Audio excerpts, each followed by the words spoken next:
దళిక స్థల శోభిత. షోడశ కళా పరిపూర్ణుడైన చంద్రుని 8వ కళకు అష్టమి తిథి అని పేరు.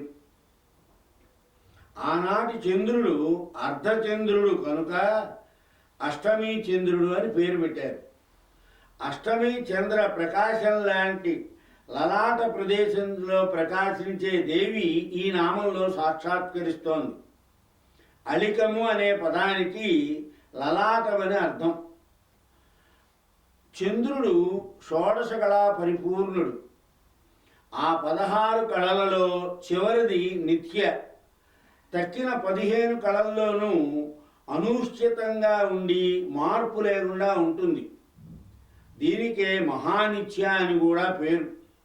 చంద్రుని 15 కళలకు కామేశ్వరి, భగమాలిని, నిత్యకిన్న, వేరుండ, వకిలివాసిని, మహావజ్రేశ్వరి, శివదూతి, త్వరిత, కులసుందరి, నిత్య, నీలపతాక, విజయ, సర్వమంగళ, జ్వాలామాలిని, విచిత్ర అని పేర్లున్నాయి.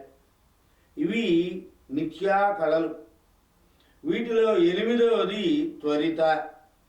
ఈ కళ శుక్ల కృష్ణ పక్షాలలో మారకుండా ఎప్పుడూ ఒకే విధంగా ఉంటుంది.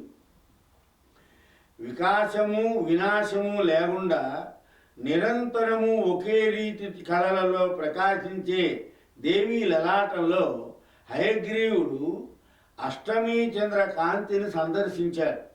అందుకే ఆమెను అష్టమి చంద్ర విభ్రాజ దళిక స్థల శోభితగా వర్ణించారు.